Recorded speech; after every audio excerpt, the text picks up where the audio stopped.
What if I told you that if AI eliminates all our jobs, we could be facing a huge problem? Who will actually have the money to buy anything? As automation and artificial intelligence continue to advance, the future of work looks uncertain. But what happens when no one has a job to sustain the economy? Stay with me until the end to uncover the unexpected consequences of a world where AI takes over all our jobs. Today, we will talk about what happens if AI eliminates all our jobs and who will buy anything. Before we get started, make sure to hit that like button and subscribe to my channel. 1. AI is coming for more jobs than you think. At first, many believe that AI would only replace simple, repetitive jobs. But it's becoming increasingly clear that AI is moving into more complex and creative fields like law, medicine, finance, and even art. It's no longer just factory jobs at risk. Almost every type of work could be impacted by AI in some way, from traditional roles to creative professions. The pace of this transformation is accelerating rapidly. Large language models are now drafting legal documents and making medical diagnoses. AI-generated art is producing images that can rival those created by human artists. Autonomous vehicles pose a threat to millions of transportation jobs. Even programmers, once thought to be safe from automation, are seeing parts of their work being automated by AI coding assistants. This shift isn't just about improving efficiency.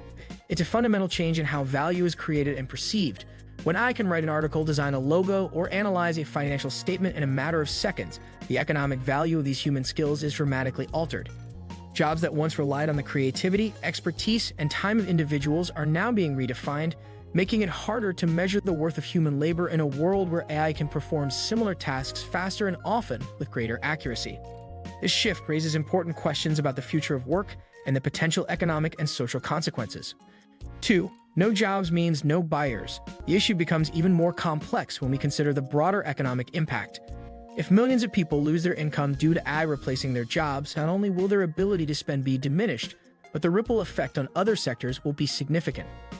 Without consumers driving demand, industries that rely on discretionary spending like entertainment, travel, and retail will suffer greatly. From a macroeconomic perspective, this could lead to a stagnation in overall growth as people and businesses alike hold back spending in fear of what comes next. AI's implementation is often hailed as a solution for increasing efficiency and boosting corporate profits, but this creates a paradox. The more AI cuts costs and optimizes production, the fewer people there are with disposable income to purchase the very goods and services being produced. It's a classic case of too much efficiency, potentially becoming detrimental to the economy. The widespread use of AI, while transforming industries and making certain tasks easier, may inadvertently lead to a reduction in the number of people who can afford to engage in the economy as consumers. This is where the concept of the effective demand problem becomes critical. In economic terms, it means that while businesses might be able to produce goods and services at a faster and cheaper rate, without a solid customer base capable of purchasing them, the entire supply chain could falter. It's a stark reminder that a successful economy requires not only efficient production, but also an active, engaged consumer base. As automation and AI continue to reshape industries, policymakers will face a tough challenge. How can they balance the promise of technological innovation with the need to maintain economic sustainability? The shift toward AI could provide an unparalleled level of productivity, but without thoughtful strategies to ensure that consumers remain able to spend, the benefits of AI might be limited or even self-defeating. The effective demand problem highlights the delicate balance required to ensure that economic growth and technological progress go hand in hand. 3. Will governments step in?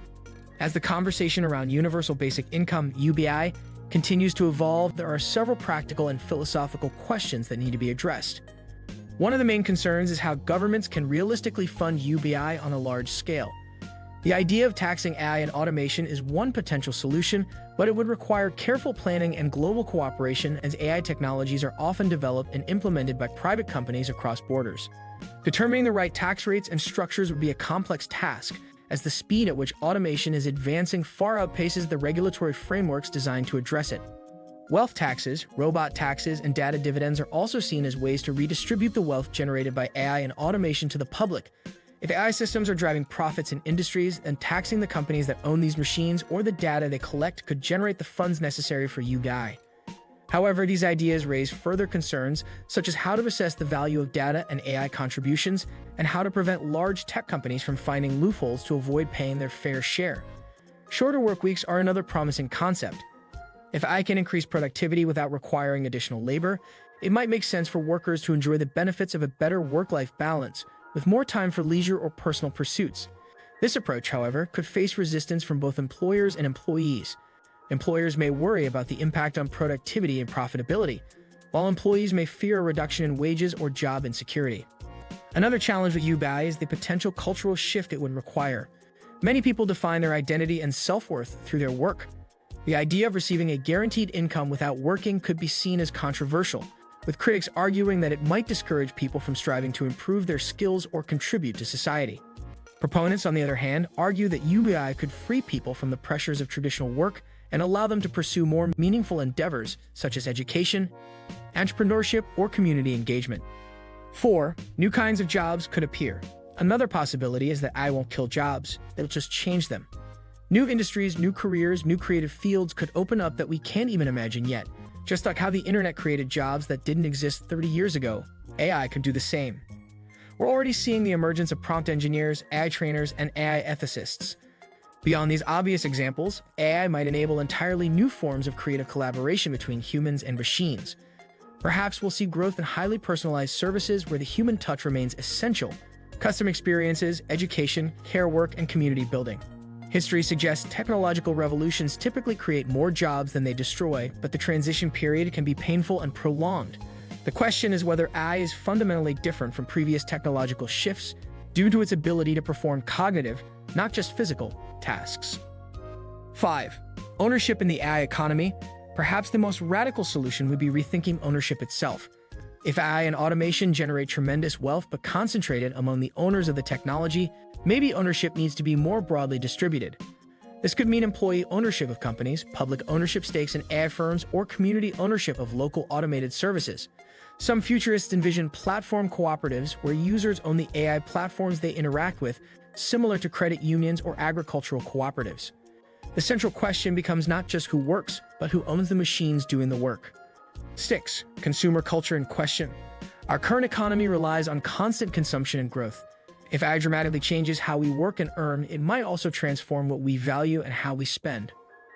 Perhaps a post-AI economy would shift toward experiences over possessions, community over consumption, and purpose over purchasing. This would require a massive cultural shift, but might also address sustainability challenges that our current growth-focused economy struggles with. The way forward. The truth is, nobody really knows how it's all going to play out.